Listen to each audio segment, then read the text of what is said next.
मेरी पहचान सिर्फ इतनी है कि I am born in India. Bharat मेरी पहचान है, भारत मेरा सम्मान है, भारत मेरा अभिमान है। आप मुझसे सब कुछ छीन सकते हो, मेरा तन, मेरा लहू, हर कुछ, मुझसे मेरी पहचान भारतीय होने की नहीं छीन सकते, और वही मेरी आइडेंटिटी है। मैं भारतीय हूं, इस पर बहुत गर्व है, और इससे ऊपर कोई गर्व मुझे चाहिए भी नहीं। मैं भारत मां का बेटा हूं पहले, उसके बाद एक मां ने मुझे जन्म दिया है इस भारत स्थल, भारत भूमि पर। उसी के लिए कुछ लिखा था ये कि काश मेरी जिंदगी में सरहद की कोई शाम आए, जब कुछ हो तो बॉर्डर पर हो। काश मेरी जिंदगी में सरहद की कोई शाम आए, काश मेरी जिंदगी मेरे वतन के काम आए। न खौफ है मौत का और न आरज़ू है जन्नत की, मगर जब कभी जिक्र हो शहीदों का, काश मेरा भी नाम आए, काश मेरा भी नाम आए। This is what I would love to introduce myself like that. अगर कोई पूछे कि कौन था वो, जब कोई पूछे मेरे बारे में, तो मेरी ये पहचान लिख देना, उठाना मेरा कमांडो डैगर और छाती पे हिंदुस्तान लिख देना। कोई पूछे पागल था वो कौन, तो भगत सिंह और क्रांतिकारियों का चेला और इंकलाब का गुलाम लिख देना। और बचा हो जो जिस्म में लहू मेरे, निकालना उसे, फेंकना जमीन पे, और मां तुझे सलाम लिख देना।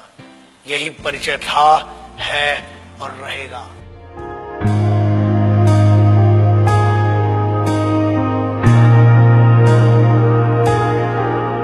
आजकल बहुत एक मुद्दा चल रहा है, देशभक्ति।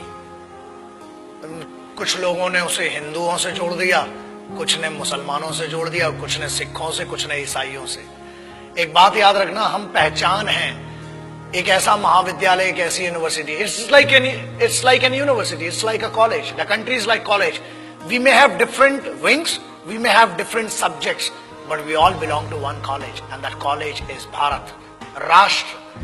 आप उसको हुब्बुल वतनी कह लें उर्दू में, अरबी में, उसको आप जननी जन्मभूमिश्च कह लें आप संस्कृत में, आप मादरे वतन कह लें, वतन की इज्जत कह लें, आप कुछ भी कह लें। आज बहुत जरूरी हो गया है उस ट्रेटर, उस गद्दार, या बेहतर लैंग्वेज में उसको गद्दार और चूतिया कहेंगे, उसकी बात करना जो आज की डेट में बड़ा सेलिब्रिटी बन के फिर रहा है।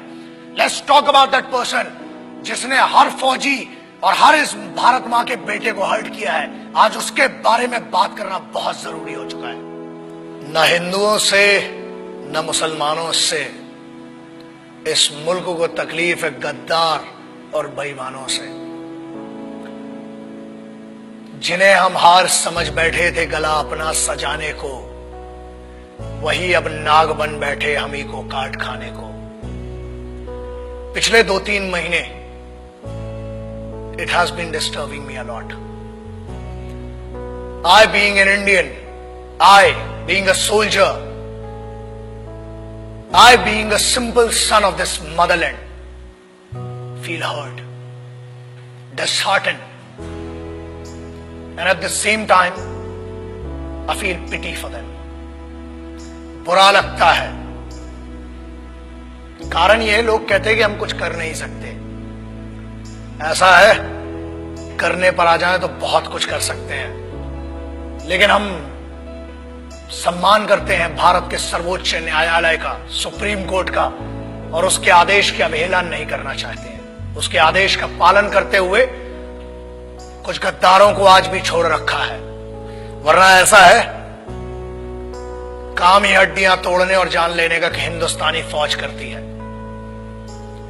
किसी ने कहा, मैं उन गद्दारों का शायद नाम भी लेना पसंद नहीं करूंगा, बिकॉज वो इतना भी डिजर्व नहीं करते कि उनका नाम इस जुबां पर आए। बट एक चीज बोलना बहुत जरूरी है। कुछ लोगों ने यह कहा कि भारतीय सेना रेपिस्ट है। अगर घरों में बैठे हो ना, और अगर तुम्हारी बहनें और तुम्हारी माएं घर से निकल के जा रही हैं, तो सिर्फ ये हिंदुस्तानी फौज है जिसकी दम पे तुमने भाई होने का, बाप होने का फर्ज नहीं निभाया होगा, मगर this is the only Indian armed forces which maintain that dignity of a soldier and maintains that brotherhood. आपकी बहनें, आपकी माएं अगर सुरक्षित हैं तो वो भारत की सेनाएं हैं जिनके कारण है। बोलने के पहले सोचा करो। और किस्मत बहुत अच्छी थी कि फौज के सामने नहीं बोला, वरना जो हीरो बना दिया ना इस देश में, फौज तुम जैसों को छोड़ती भी नहीं। मगर ये भारत का संविधान है, this is the constitution of India, जिसने बांध रखा है हमारे हाथों को। क्रोध करना मेरी आदत नहीं है, मगर आता है गुस्सा। इसलिए आता है क्योंकि चाणक्य ने कहा था कि अक्सर मैंने झूठे लोगों को मुस्कुराते हुए देखा है। जो सच बोलता है और दिल से बोलता है उसको गुस्सा बहुत आता है। और ये गुस्सा इस बात का है कि इस देश में कुत्तों को मारने की परमिशन नहीं है, इसलिए अभी तक बचे हुए हो। फौज को रेपिस्ट बोलते हो? Ask your sisters and your mothers, ask your family members, if there are 10 young boys and if there is a single soldier, ask a girl, ask a young girl, where would she go for the help and whom would she ask for the help? And I ensure this, that girl would go to a soldier and ask, and she'll say one thing, certainly she'll say, and she'll use this word, भैया मेरी मदद कीजिए। क्या है ये? जवानी संभल नहीं रही है तो बताओ। 23 साल में शहीद आजम भगत सिंह, राम प्रसाद बिस्मिल, अशफाक उल्लाह खान, चंद्रशेखर आजाद बड़ा बड़ा काम करके चले गए। बहुत गर्मी है, अरे सेना ज्वाइन करो, भारत की फौज, आओ दुश्मनों से लड़ो ना। घर के अंदर क्यों दुश्मनी का माहौल बनाते हो? एक बात कही गई जिसपे बड़ा दर्द हुआ कि अफजल, अरे वो गद्दार टेररिस्ट, उसके लिए बोलते हो, उसको हीरो बना दिया तुमने, वरना कोई जानता भी नहीं था। ऐसे बहुत आए गद्दार, बहुतों को फांसी लगाई। उसको कहा गया कि अफजल हम शर्मिंदा हैं, तेरे कातिल जिंदा हैं। I feel ashamed for these guys. तेरे कातिल मतलब क्या है? What do they want to say? तेरे कातिल कौन हुए? भारत का संविधान, सर्वोच्च न्यायालय ने उसको फांसी सुनाई है। हर हक दिया इस बात का कि पहले आपकी पिटीशन दायर हो, आपके ऊपर पूरा मुकदमा चलाया गया। अरे समस्या ये, हम तो आतंकवादियों को भी क्या बोलूं, भाषा फिसल जाएगी तो बहुतों के परखच्चे उड़ जाएंगे। आप कहते हो कि तेरे कातिल, चलो, it means you are blaming the constitution of India. Bharat के अगेंस्ट में कहने की ना हमने तुम्हें छूट दी है और ना आजादी। आजाद हुए हो तो भी इस फौज के कारण और उन क्रांतिकारियों के कारण जिनने अपना लहू बहाया है इस मिट्टी के लिए, तब बना है भारत का संविधान। You can not insult, you can insult me as an individual, you can insult one person, मतलब जो पीठा, जो न्यायाधीश थे, जो वो लोग थे जिनने फांसी की सजा सुनाई, आप उनको कह रहे हैं कि वो कातिल थे। अरे धिक्कार है आपके ज्ञान पर। I feel ashamed for it. पहले आप अपने फैक्ट्स क्लियर करें। अरे जेएनयू के एक लौंडे ने ये कह दिया तो उसको हीरो बना दिया, एंड नो वंडर्स अगली बार मेंबर ऑफ पार्लियामेंट बन के बैठेगा तुम्हारी छाती के ऊपर। हीरो बनाने वाले तुम हो। मुझे किसी से पर्सनल कोई प्रॉब्लम नहीं है, इनकी औकात भी नहीं है मुझसे पर्सनल प्रॉब्लम रखने की। लेकिन एक बात याद रखना, किसी एक बेवकूफ ने यह कह दिया कि भगत सिंह जैसा है। अबे शर्म करो and clear your facts before you compare that guy with revolutionaries. कौन थे वो? किसकी बात कर रहे हो? उस इंसान की who can not deliver two right sentences in one particular language. आप उसकी कंपैरिजन कर रहे हो जो भारत के संविधान को गद्दार कह रहा है।